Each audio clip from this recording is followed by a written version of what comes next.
Ang oras na ito mga kababayan ay ako po yung magpapakain na ng aking mga alaga. At tulad ng dati, nangunguna na po itong dalawa kong alagad. Ayan po. Nakabang na po sa pintuan. At si Gansoy ko po, chismoso kasi may mga taong naggagawa po dun sa dulo. Nandun po siya nagkipagchismisan mga kaubayan. Kaya wala po siya dito sa gate. Tatawagin ko po siya. Gansoy! Gansoy! Halika dito, Gansoy! Bilis! Ayun po siya mga kaubayan. No? Ayun po siya. Halika dito, kakain na! Oh, bilisan mo! Ang dami pala silang pagkain mga kaubayan. Hindi nila inubos. Eto kay Gansoy, tinapon niya lang. Oh. Yan o, kaya kargaan ko na lamang po ito. Itong kainan niya. Yan, ang dami po natapon. Oh. Inaapakan niya po kasi ito. Itong pagkain niya. Kung hindi ko po siya nababantayan, tinatapon niya po. Katulad niya, no? O, kain ka na. O, kain ka na. Gusto niya maligo yan mga kaubayan, basta't ganyan ang style niyan. Kaya ang gagawin ko nito, ay bubuksan ko po yung gripo.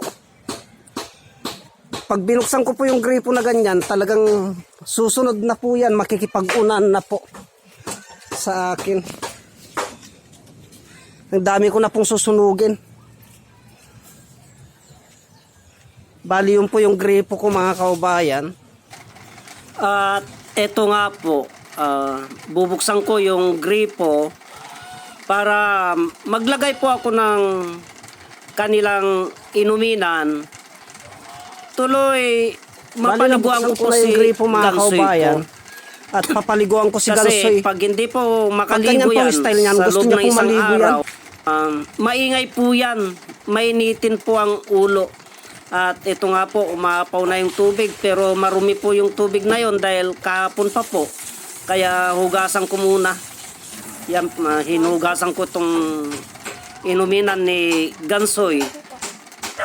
At tinatawag ko nga po para maligo siya.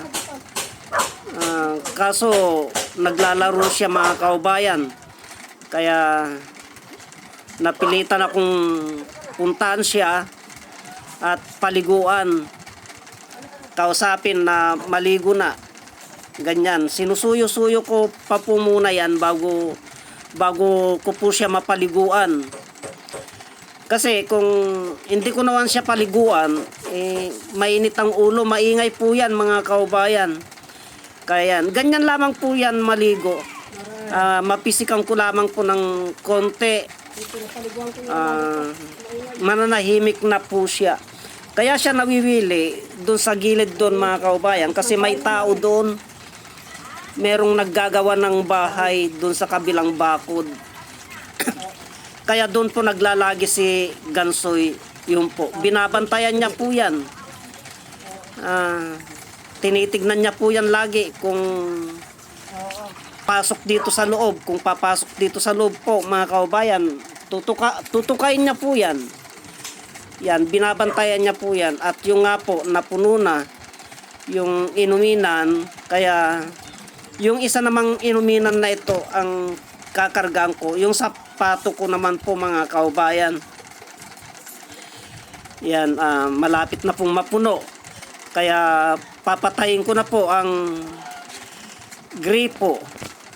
Para sa ganun ay hindi umapaw ng umapaw yung tubig at hindi masayang. Pero itong si Gansoy ko, laging nakabuntot yan. Kahit magpatay lamang po ako ng gripo.